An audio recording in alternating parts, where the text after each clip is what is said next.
చిరంజీవి గారికి బాగా ఇష్టమైన వ్యక్తి. అంటే చిరంజీవి అంటే ఆయనకి ఎంత ఇష్టం, ఎంత అభిమానం, ఎంత ప్రేమ అనేది ఆయన ప్రజారాజ్యం పార్టీ నుంచి ఇప్పటి జనసేన దాకా ఆయన జర్నీ చూసుకున్నట్లయితే చిరంజీవి గారిని ఆదర్శంగా తీసుకొని ఎంతోమందికి అంటే చాలామంది అంటే కష్టాల్లో ఉండే వాళ్ళకి ఆయన హెల్ప్ చేయడం కానీ, అంటే చిరంజీవి బర్త్డే వస్తుందంటే ఆయన ఇంట్లో పండగ చేసుకుంటూ ఆ బ్లడ్ డొనేషన్ క్యాంపులు అవ్వచ్చు. అంటే ఆ వ్యక్తి గురించి చెప్పాలంటే మాటలే సరిపోవు. అలాంటి వ్యక్తి మనతో ఉన్నారు. తాతంశెట్టి నాగేంద్ర గారు మనతో ఉన్నారు. చిరంజీవి బర్త్డే విషయాలు తన మాటలు అడిగి తెలుసుకునే ప్రయత్నం చేద్దాం. సార్ నాగేంద్ర గారు, మీ అభిమాన నాయకుడు, మీ అభిమాన హీరో చిరంజీవి గారికి మీరు ఆయన్ని ఆరాధిస్తున్నట్టు, అభిమానిస్తున్నట్టు ఏ అభిమాని కూడా అంత అభిమానించలేడు అని చెప్పుకోవాలి. అంటే మీకు చిరంజీవి గారికి ఉన్న ఆప్యాయత, అభిమానం, అంటే మీకు ఆయనతో ఇంటరాక్షన్ అంటే ఏం చెప్తారండి? సార్, ముందుగా అన్నయ్య చిరంజీవి గారికి ముందస్తు జన్మదిన శుభాకాంక్షలు. సార్, మన తెలుగులో ఒక ప్రావర్బ్ ఉంటుంది సార్, ఢిల్లీకి రాజైనా తల్లికి కొడుకే అని. మేమైతే ఒకవేళ ఢిల్లీకి రాజైనా లేదా నువ్వు ఖండాలను పాలించేంతటోడైనా చిరంజీవి గారికి అభిమాని. ఎందుకంటే వీటన్నిటికంటే చిరంజీవి గారి అభిమాని అనడం కంటే నాకు తెలిసి సమాజంలో ఉన్నతమైనది ఏముంది సార్?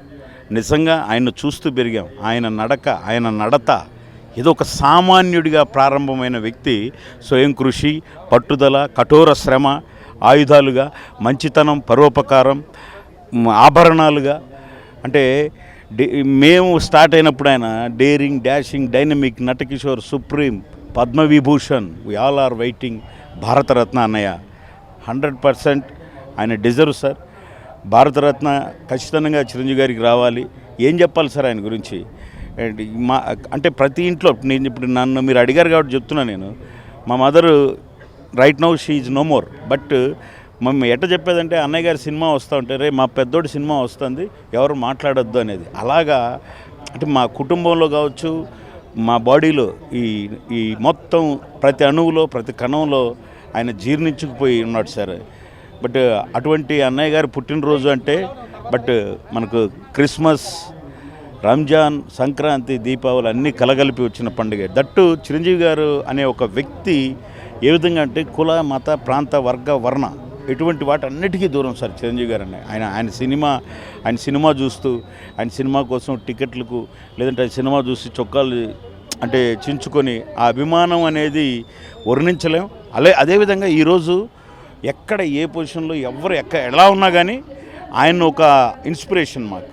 ఇప్పుడు మీరు చూడండి, చిరంజీవి గారికి ముందు, చిరంజీవి గారి తర్వాత తెలుగు సినిమా ఒక డ్యాన్స్ మాస్టర్ అంటే ఈ రోజున్న ఏ డ్యాన్స్ మాస్టర్ అయినా ఆయన స్ఫూర్తితో వచ్చిన వాళ్ళు మళ్ళీ డైరెక్టర్లు అవుతున్నారు, హీరోలు అవుతున్నారు. అలా సమాజంలో ఇందాక బ్లడ్ క్యాంప్లో నేను 10 మంది అతిథులను పైకి ఎక్కితే చాలా పెద్ద వాళ్ళందరూ మా అందరికీ ఆదర్శం అన్నయ్య అంటున్నారు. ఏం కావాలి సార్ జీవితంలో ఇంతకంటే?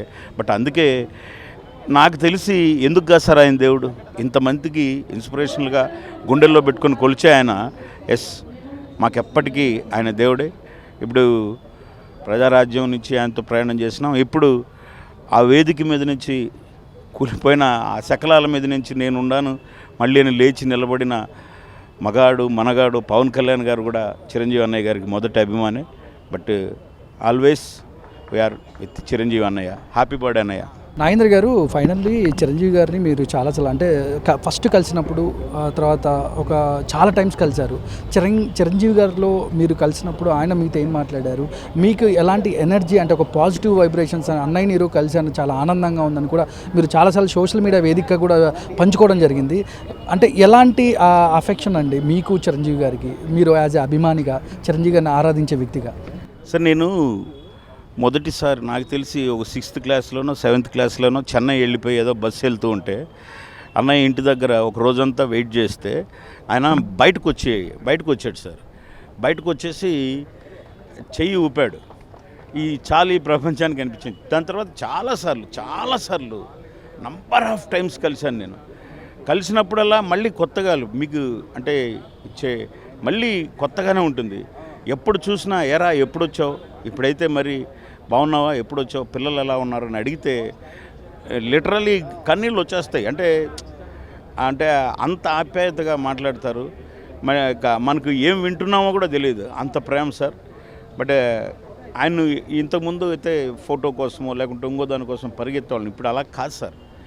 ఆయన కొన్ని బాధ్యతలు అప్పచెప్పిన వాటిలో ముందుకు వెళ్ళినప్పుడు ఆయన అలా ఒక గుడిలో దేవుళ్ళలాగా ఆయన అలా చూస్తూ మన పనులు కొనసాగిస్తూ పోవడమే ఆయన ఇన్స్పిరేషన్తో.